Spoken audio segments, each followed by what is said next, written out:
Si tu es patient, tu verras le foie de la fourmi. Bienvenue dans Parole du coin, le podcast où les proverbes prennent la parole et la vie quotidienne devient une leçon de sagesse. Ici, chaque épisode est une invitation à réfléchir, à ressentir, à observer le monde autrement à travers ces petites phrases populaires qui en disent très très long. Installez-vous, ouvrez l'esprit et laissez parler la parole du coin.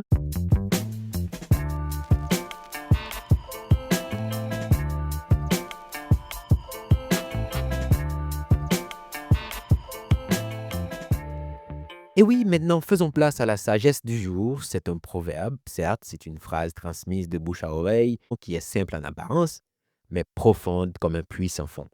On va l'écouter, on va le décortiquer, on va voir comment il résonne dans nos vies d'aujourd'hui. C'est quoi ce proverbe? Si tu es patient, tu verras le foie de la fourmi.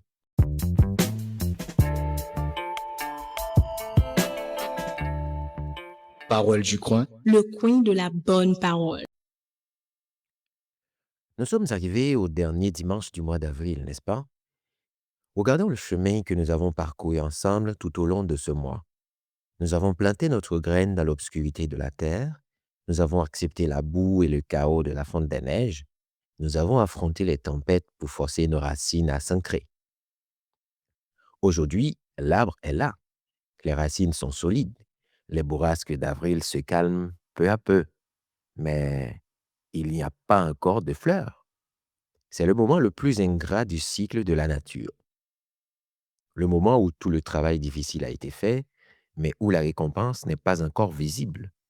C'est le moment de l'attente extrême. Pour clore ce mois d'avril, j'ai choisi de vous parler d'une vertu que notre société du tout de suite, c'est-à-dire notre société qui vautre dans l'immédiateté, a presque complètement assassiné. Cette notion, c'est la patience. Et pour cela, nous allons voyager à travers un proverbe d'Afrique de l'Ouest et d'une poésie absolue. Écoute bien ça. Si tu es patient, tu verras le foie de la fourmi. N'est-ce pas très poétique? Si tu es patient, tu verras le foie de la fourmi.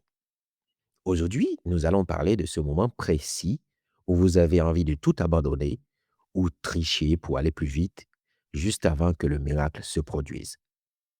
Retiens bien le proverbe, si tu es patient, tu verras le foie de la fourmi. Parole du coin. Le coin de la bonne parole. Et oui, j'adore ce proverbe. Si tu es patient, tu verras le foie de la fourmi. On s'imagine que la patience, c'est s'asseoir dans une salle d'attente et regarder le plafond. Mais ce proverbe nous dit que la patience n'est rien d'autre qu'une vision. C'est la capacité de prêter une attention tellement soutenue à une situation que l'on finit par voir ce qui est invisible à l'œil nu. Une fourmi, c'est minuscule, n'est-ce pas? Alors, vous pouvez imaginer son foie. Cette image est tellement forte qu'elle a voyagé avec les peuples pour s'enraciner dans les Caraïbes. En Haïti, chez moi, on a gardé exactement la même métaphore. En créole haïtien, on dit « Ak patience, wap jwen trip foumi ». Littéralement, ça donne en français « Avec de la patience, on va trouver les intestins de la fourmi ». Avec de la patience, tu trouveras le foie de la fourmi, les intestins de la fourmi. Que l'on soit en Afrique ou en Haïti, c'est la même réalité parce que la fourmi, c'est vraiment minuscule. Donc, trouver un organe comme son foie ou son intestin, ça demande une patience, ça demande une précision chirurgicale. Mais pourquoi est-ce si difficile d'être patient? Pourquoi voulons-nous toujours accélérer le processus? Récemment, je suis tombé sur une vidéo qui illustre parfaitement notre grand drame moderne. Écoute bien. C'est l'histoire d'un petit garçon qui observe de manière fascinée la chrysalide d'une chenille en train de se transformer en papillon. Et finalement, le jour de l'éclosion est arrivé. Le cocon commence à s'ouvrir. Le garçon voit le papillon lutter, se débattre, essayer de faire sortir ses ailes pour la petite ouverture. Le combat semble interminable et douloureux. Par pitié, et disons par bonté de cœur aussi, par ignorance, l'enfant va chercher des ciseaux. Très délicatement, il coupe la chrysalide pour libérer le papillon. Il pense bien faire, hein, le pauvre garçon. Le papillon sort facilement, c'est vrai, mais à sa grande surprise, le papillon tombe par terre. Son corps est gonflé, ses ailes sont rabougries et il ne s'envolera jamais. L'enfant ignorait une loi fondamentale de la nature. La lutte pour sortir de la chrysalide n'est pas un obstacle cruel, c'était une nécessité biologique. C'est précisément l'effort monumental que fait le papillon pour se faufiler par cette petite ouverture qui pousse les fluides de son corps vers ses ailes. Sans ce combat, sans cette résistance de la chrysalide, les ailes ne reçoivent pas les nutriments nécessaires pour se déployer. En voulant lui épargner la difficulté, l'enfant lui a volé son envol. Dans nos vies, les situations difficiles, comme la neige, la boue du mois de mars, les échecs, l'inconfort de l'intégration, l'échec au test de français, le TEF, le TCF, ou quel que soit, tout ça, ce sont des chrysalides. Nous voulons souvent prendre des ciseaux, prendre des raccourcis pour couper au plus court. Nous voulons fuir la douleur ou contourner l'obstacle. Mais c'est précisément dans cette lutte que l'on forge les ailes de notre résilience. Cette force qui naît de la difficulté, je l'ai vue vibrer de façon magistrale, presque palpable, le vendredi 17 avril dernier. Nous avons organisé une activité intitulée Échappée nocturne, récit entre asphalte et sentier. C'était un moment de rassemblement formidable sous le thème de la résilience. Pour ouvrir cette soirée, l'artiste multidisciplinaire Fiota Dentiste, que je tiens d'ailleurs à remercier chaleureusement pour sa prestation, a présenté une mise en scène théâtrale saisissante intitulée Les Fous de Saint-Antoine à l'angle des rues parallèles.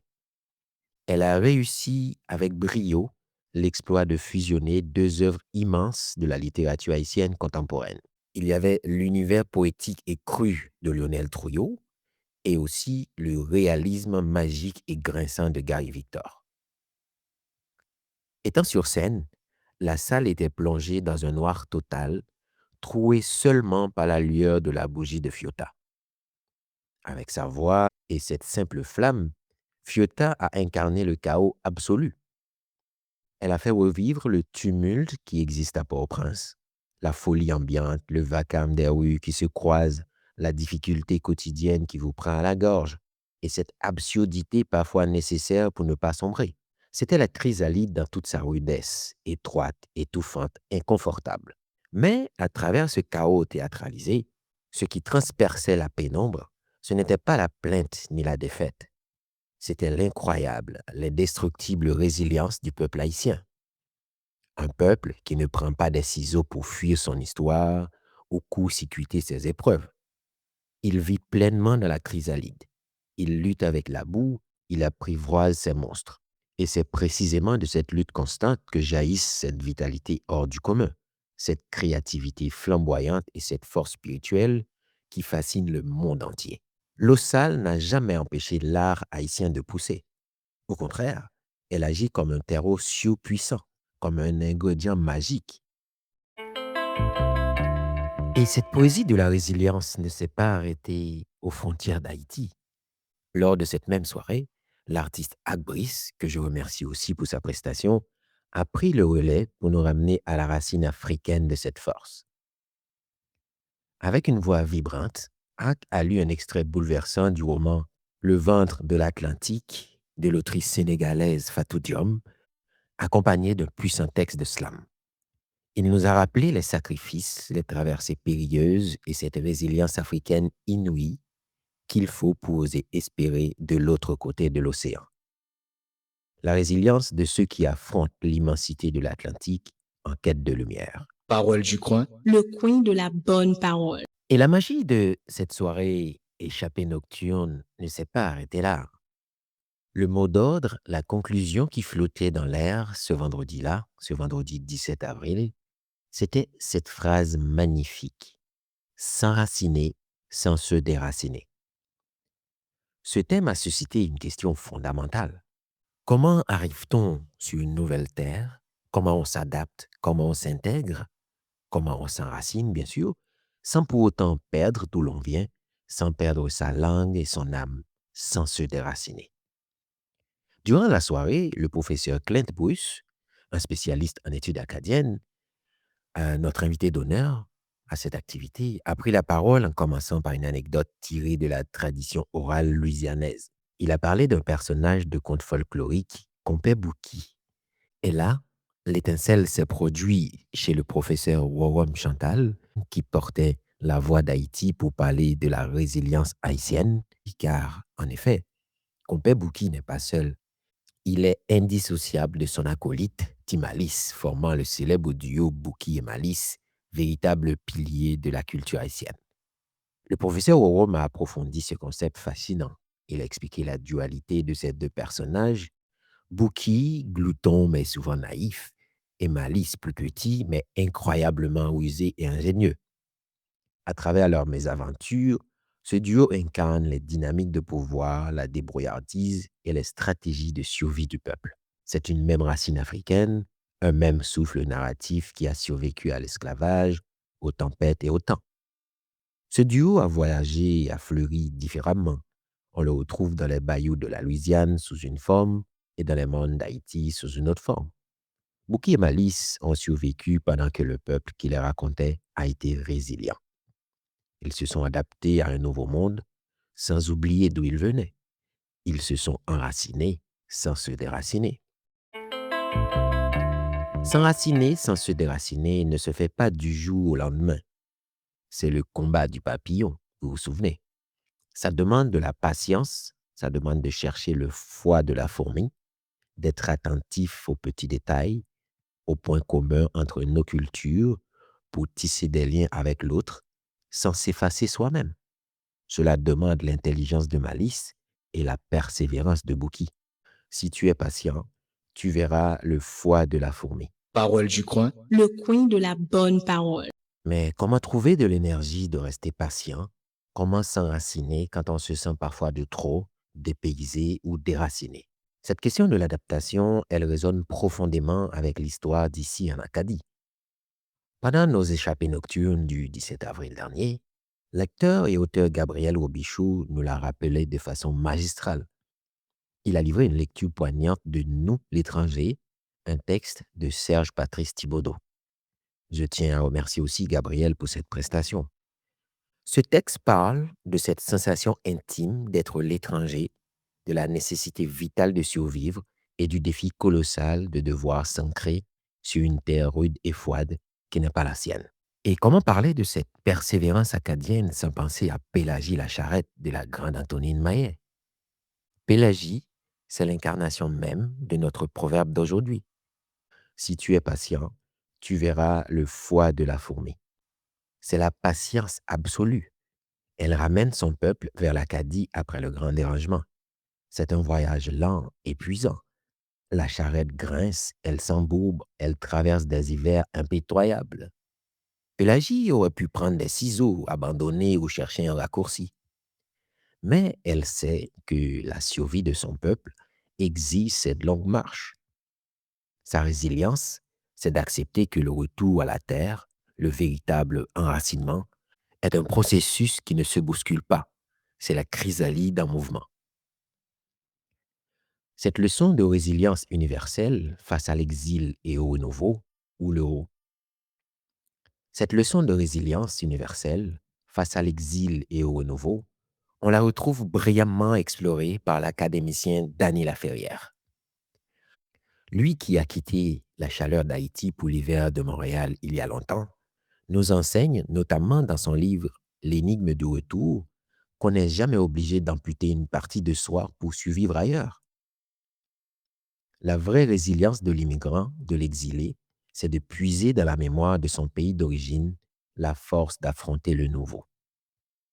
On peut tout à fait être l'arbre qui grandit dans le froid du nord tout en gardant la chaleur du sud dans sa sève. C'est exactement l'idée de s'enraciner sans se déraciner.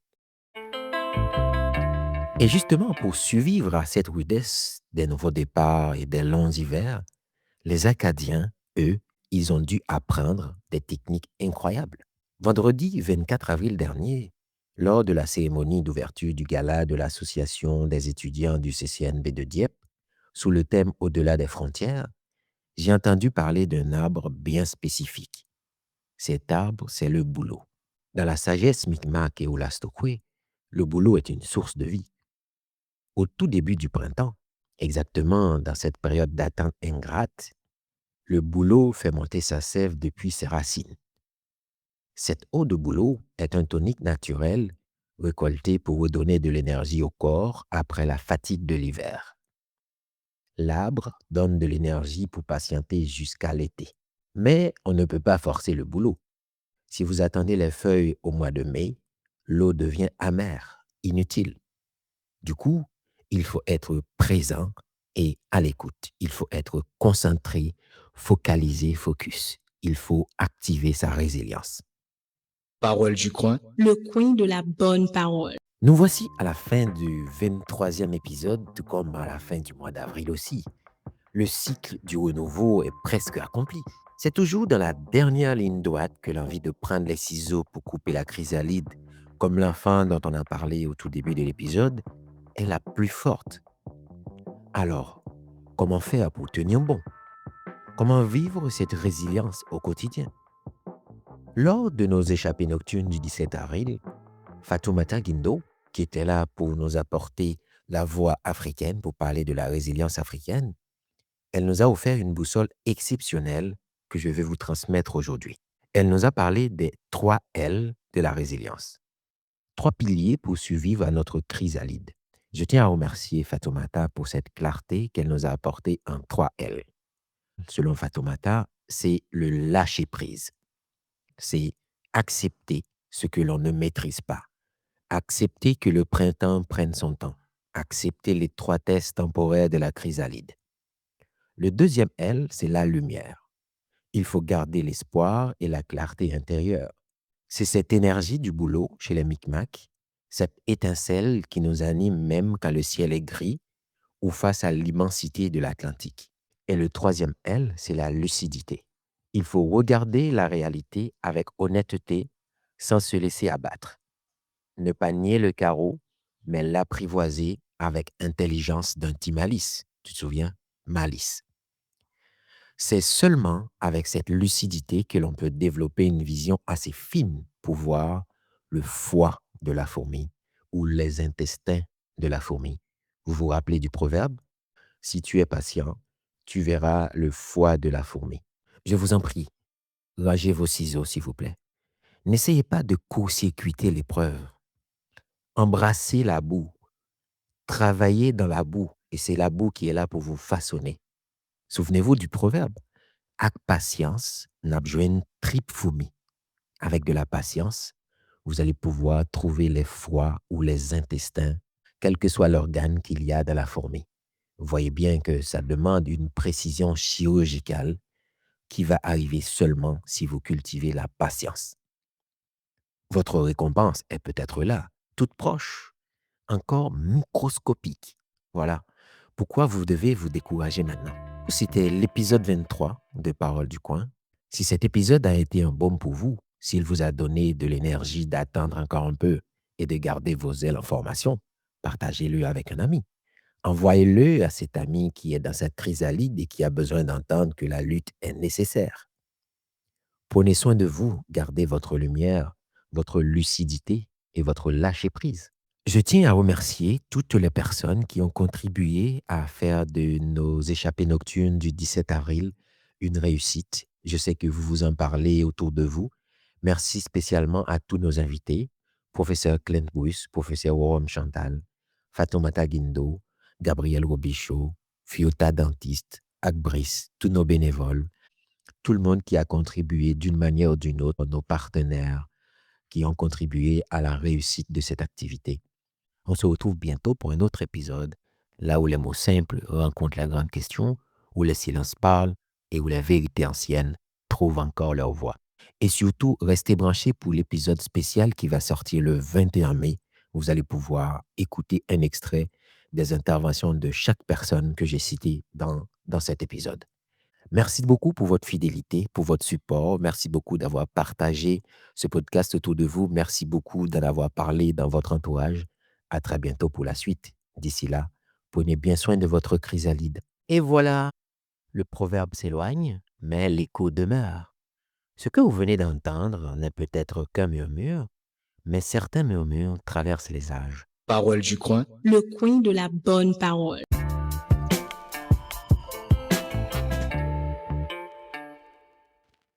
Si tu es patient, tu verras le foie de la fourmi.